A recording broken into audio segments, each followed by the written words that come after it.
Percy Bysshe Shelley's Alastor, or The Spirit of Solitude, is another long narrative poem that directly takes up the question of the role of the poet. In this poem, we get two different poets. There's the narrator of the poem, and there's the visionary poet whose story he tells. Everything we know about the visionary poet comes through the narrator. So we're always somewhat distanced from the visionary poet, and we may question what exactly the relationship between those two poets is. This is a particularly vexed question when we factor in thinking of Shelley himself as the poet behind the narrative poet, and possibly Wordsworth as the poet behind Shelley, to whom Shelley is responding and against whom Shelley is reacting. I mentioned how the second generation of Romantic poets is very much always thinking about and reacting against the first. So on one level, we might take the narrator as a kind of Wordsworth figure who idealizes nature but criticizes a poet whose connection to nature leads him to turn inward to an excessive degree. On the other hand, Shelley felt that Wordsworth had essentially betrayed his cause, so we could instead read the narrator as a Shelley-type figure, and the visionary poet as a sort of Wordsworthian traitor who loves nature but ultimately loves himself more. Finally, we might also note that the visionary poet has many Shelleyan qualities. We're told, for example, that he is a vegetarian, as Shelley was, eating bloodless food, and also reference to his alienated home, much as the visionary poet's idealism also smacks of Shelley. So perhaps both poets are versions of Shelley, and perhaps the poem details a kind of splitting between the ideal self that Shelley wants to be, the narrator, and the visionary poet, who serves as the repository of the abjection of those qualities that the narrator disavows as part of his poetic creation. The visionary poet as the part of Shelley that Shelley is trying to distance himself from. If we start by looking at the character of the narrator, what do we learn about him in the first 49 lines, which is essentially the invocation of his muse, Mother Nature? First of all, and most obviously, he identifies himself as a lover of nature. So supposedly this should give his narrative some credibility, since we are probably meant to sympathize with that point of view. We're also told that he slept in graveyards in order to find the secrets of nature. I have made my bed in charnels and on coffins, which again is an echo of Shelley himself. So we might ask if the narrator's own fate was in danger of becoming much like that of the poet whose story he tells. He also sees himself as a passive recipient of nature, figuring himself as an Aeolian harp, moveless as a long-forgotten lyre suspended in the solitary dome of some mysterious and deserted fane. I wait thy breath, great parent. So he's characterized by the Wordsworthian wise passivity, but we might also ask whether he lacks the active component of the poet. The narrator then goes on to tell the story of the visionary poet, who begins by questing after truth and knowledge. He explores the ruins of past civilizations until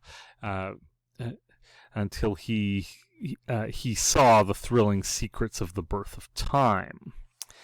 But despite these visionary abilities, he's unaware of the world around him, which is symbolized particularly by the Arab maiden who brings him food and is in love with him, but of whom he remains totally unaware. He then has a beautiful vision of an ideal woman who talks to him about knowledge and poetry. And when he wakes up, the fantasy has disappeared, and he goes to the ends of the earth chasing after it, and ultimately decides that death is the best way to regain this ideal. So the plot is simple enough, but is very much complicated by the narrator's relation to the material. First of all, there's the strange fact that he seems to feel the need to narrate the bulk of the poem twice. The poet's vision occurs first between lines 140 to 191. He agonizes over the loss of vision, gets in a boat, and sails across the world to die, as in these lines.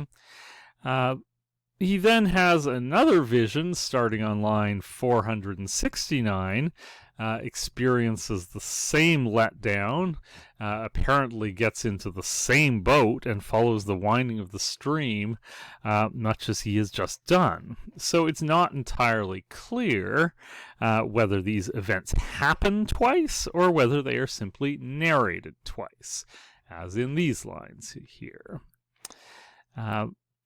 So if the plot is straightforward, the way it is delivered is not, and there are many questions about how we are meant to respond to it.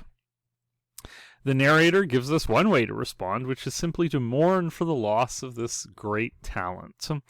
From the narrator's point of view, the visionary poet is a positive figure, but one who goes too far in pursuit of his ideal. Line 205, he eagerly pursues beyond the realms of dream that fleeting shade. He overleaps the bounds. And so, and at the end of the poem, the narrator similarly mourns the death of the visionary poet. But we might ask, has this story changed the narrator? Does he seem to have learned something or changed his point of view because of the story he's just told? A couple of things that are worth noting here. His strongly expressed faith in the beginning seems somewhat shaken at the end. He even denies the power of art to speak of what has happened. Let not high verse mourning the memory of that which is no more, or painting's woe, or sculpture speak in feeble imagery their own cold powers. These lines seem to speak to the inadequacy of art to represent life, the cold powers. He also turns back to his previous fascination with charnels and coffins, desiring some kind of alchemical magic whereby to change the world. Oh, for Medea's wondrous alchemy. Again, turning to the supernatural as a potential solution to the problem raised by the visionary poet. Moreover, he says this is an experience that is a woe too deep for tears, which quotes Wordsworth's Immortality Ode, again indicating the Wordsworthian influence.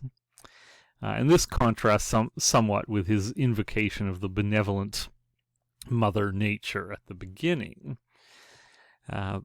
In fact, he insists in the last two lines that nature's vast frame, the web of human things, birth and the grave that are not as they were. He suggests that the death of the visionary poet has changed everything, has changed nature itself. But are we really meant to believe this, or does this sound a bit like hyperbole at this point?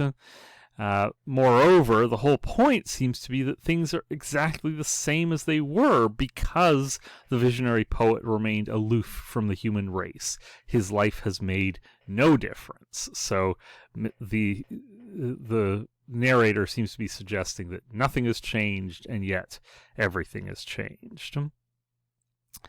In other words, the narrator supplies a moral judgment, the poet is admirable, but he goes too far in pursuit of his ideal.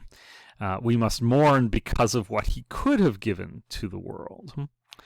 But again, do we necessarily agree with the narrator's response to the situation? Does Shelley necessarily share the narrator's point of view?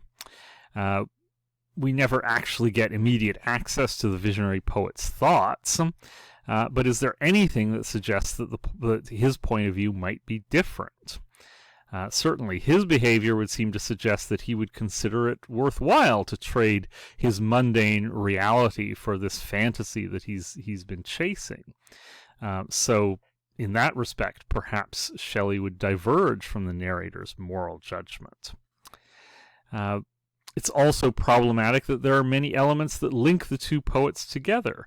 Both are obsessive searchers for nature's secrets. Both are compared to an Aeolian harp, the narrator at the beginning, and the visionary poet, when he dies, is compared to a fragile lute on whose harmonious strings the breath of heaven did wander. Thus, both are depicted as primarily passive. Note how often the visionary poet's mind is said to be vacant, which is not necessarily negative, as we've seen. It's the state that Wordsworth associates with receptivity to vision.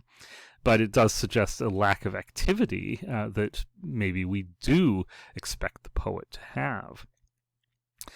Both poets believe their vision has fundamentally altered the natural world, when in fact it seems that that world has altered them. To make matters even more complicated, Shelley wrote a preface for the poem in what is presumably his own voice, but which again raises numerous debates about how accurately it sums up the poem. The preface indicates that the poet, quote, "the poet's self-centered seclusion was avenged by the furies of an irresistible passion pursuing him to speedy ruin." The preface is also very harsh in its rejection of those who try to live without human love, calling them morally dead. So it expresses a very strong point of view, but does so in a way that doesn't really manifest the love that it speaks of. And the theme of vengeance is also in the very title of the poem. Alastor is a Greek word meaning avenging spirit. But, on the other hand, this title was not Shelley's own invention. His friend Thomas Love Peacock suggested it because Shelley was having trouble thinking of a title. So, in a way, the title was an afterthought, and perhaps the preface may have been an afterthought, whereby Shelley sought to then justify that title. To some degree, that reading of the avenging spirit can be borne out by the text, but it does also seem like something of an oversimplification. From this point of view, the poem can be reduced to a simple moral tale. The visionary poet has neglected the need for human sympathy and love and has been punished for it. And this is borne out by the passage following the poet's awakening. The spirit of sweet human love has sent a vision to the sleep of him who spurned her choicest gifts. But this again is the narrator's interpretation of events, and the choice of the word spurned might be debated. After all, it doesn't seem as though he has actively rejected the Arab maid, for example. He just hasn't noticed her. And during the Arab maiden passage, the narrator describes her watching him sleep while he has innocent dreams, suggesting that he is not culpable at this point. Perhaps this ignorance is just as bad, but it certainly does not seem to indicate that the visionary poet has willfully committed any sin. So there are many potential perspectives on this poem, and we, even though the narrator provides us with a point of judgment, and the preface provides us with a point of view that judges the visionary poet, we might still raise the question of what exactly Shelley's attitude towards the visionary poet is, and how he wants us to react to the poet.